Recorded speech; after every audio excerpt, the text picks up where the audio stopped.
ప్రియమైన వాళ్ళారా, ప్రభుని యేసుక్రీస్తు నామములో ఈ యొక్క ఉదయకాల సమయంలో మీ అందరికీ నా యొక్క హృదయపూర్వక వందనాలు తెలుపుకుంటున్నాను. ఈ రోజంతా కూడా మీరు చేయబోయే అన్ని విషయాల్లో దేవుని హస్తము మీకు తోడై ఉండి మీకు జయాన్ని కలుగు చేయనుగాక.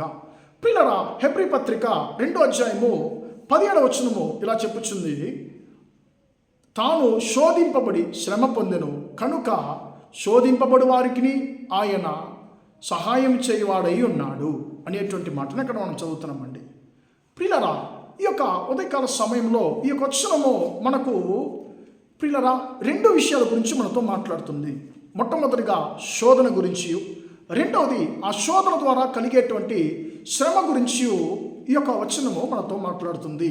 ఈ వచనం ఏం చెప్తుంది మనతో? ఆయన తాను అంటే యేసుక్రీస్తు ఆయన శోధింపబడి శ్రమ పొందిన కనుక శోధింపబడి వారికి ఆయన సహాయం చేయవాడై ఉన్నాడు అని మనం ఇక్కడ వచనాన్ని చదువుతున్నామండి. ఇప్పుడు మామూలుగా ఒక విషయాన్ని మనం చూడాలంటే, ఒక చిన్న ఆపరేషన్ జరుగుతుంది అనుకోండి. ఒక వ్యక్తికి మొట్టమొదటిగా అంటే ఫస్ట్ టైం ఆయనకి ఆ ఆపరేషన్ చేయబోతున్నారు. ఆ యొక్క వ్యక్తికి ఆ ఆపరేషన్ గురించి ఎక్కువగా భయం కలుగుతుంది. అయ్యో, ఈ ఆపరేషన్ నాకు ఎలాగుంటుందో, ఇందువల్ల నాకు ఏం సమస్యలు వస్తాయో, ఈ యొక్క గాయం ఆడడానికి ఎన్ని రోజులు పడుతుందో, అసలు నేను ఇందులో నుంచి బయటపడతానో లేదో అని చెప్పి ఆ వ్యక్తికి అనేక భయాలు, ప్రశ్నలు ఉంటాయండి.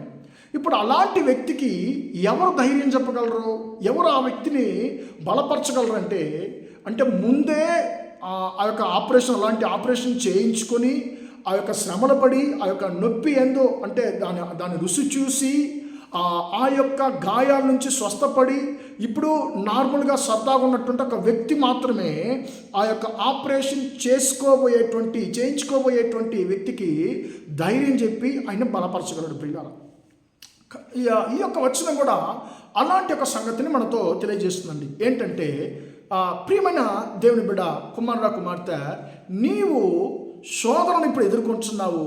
ఆ శోధన ద్వారా నీకు ఎక్కువగా శ్రమలు కలుగుతున్నాయి. నువ్వు భయపడొద్దు, ఎందుకంటే నువ్వు శోధింపబడేటువంటి శ్రమల ద్వారానే యేసయ్య శోధింపబడ్డాడు.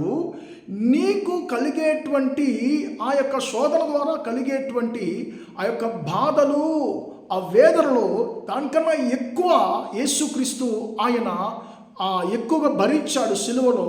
ఆ యొక్క శోధనల యొక్క బరువు ఏంటో, దాని యొక్క నొప్పి ఏంటో, బాధ ఏంటో యేసయ్యకు తెలుసు. కాబట్టి నీ యొక్క శోధన నుండి, నీ యొక్క బాధల నుండి యేసుక్రీస్తు నిన్ను విడిపించడానికి ఆయన సమర్థుడై ఉన్నాడు అనేటువంటి ధైర్యమైనటువంటి మాటను మనకు ఈ యొక్క వాక్యము తెలియజేస్తుందండి. ప్రియులారా, నీవు నేను వెళ్ళేటువంటి మార్గము యేసయ్యకు తెలుసు.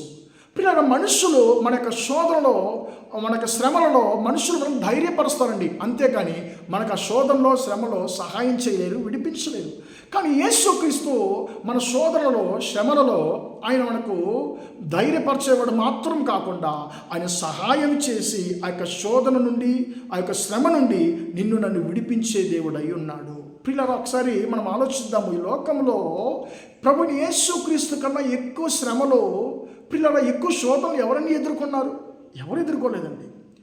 ప్రభుని యేసుక్రీస్తు తన యొక్క చర్మములో, శరీరంలో ఉన్నటువంటి చివరి బొట్టు రక్తం వరకు ఆయన మొత్తము మన కొరకై కార్చాడు.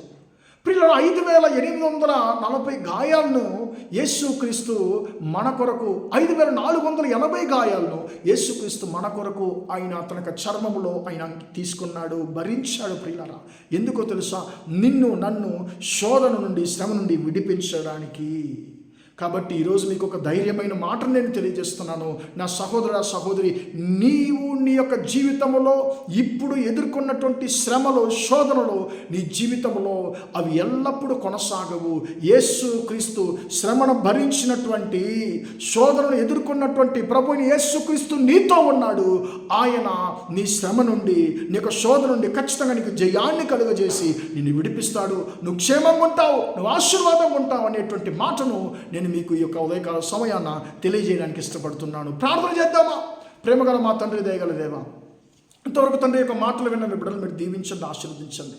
తాను శోధింపబడ్డాడు, శోధించబడి శ్రమ పొందిన గనుక శోధించబడి వారికి ఆయన సహాయం చేయువాడై ఉన్నాడనేటువంటి మాట ప్రకారం తండ్రి, మీ బిడ్డలో ఎలాంటి శోధనలో ఉన్నారో, ఎలాంటి శ్రమల్లో ఉన్నారో తండ్రి నువ్వు ఎరిగి ఉన్నావు తండ్రి. మీ బిడ్డల యొక్క శోధనలన్నిటి నుండి తండ్రి, మీకు బిడ్డల యొక్క శ్రమలన్నిటి నుండి తండ్రి, మీ బిడ్డలు మీరు విడిపించబోతున్నందుకు స్తోత్రం యేసయ్యా. మీ బిడ్డలకు తండ్రి మీరు ధైర్యపరచండి, మీ బిడ్డలు మీరు ధైర్యపరచండి. నా కుమారుడు, నా కుమార్తె, నీ శోధన సహించినటువంటి యేసయ్య అనేటువంటి దేవుడు నేను నీతో ఉన్నాను, నేను ఖచ్చితంగా నేను నీకు జయాన్ని కలుగజేస్తానని చెప్పి తండ్రి మీ బిడ్డలతో తండ్రి మీ బిడ్డలు మీరు ఓదార్చండి, మీ బిడ్డలతో ఉండి తండ్రి వారిని విడిపించమని ప్రార్థిస్తాను తండ్రి. ఈ రోజంతా కూడా మా సహోదర సహోదరులు చేసే అన్ని విషయాల్లో మీ హస్తం వారికి తోడండి, జయాన్ని కలుగజేయమని యేసుక్రీస్తు నామములో అడిగి వేడుకుంటున్నాను తండ్రి. ఆమేన్, ఆమేన్. ప్రియులారా, దేవుడు మిమ్మల్ని దీవించి ఆశీర్వదించును గాక. Praise the lord, praise the lord.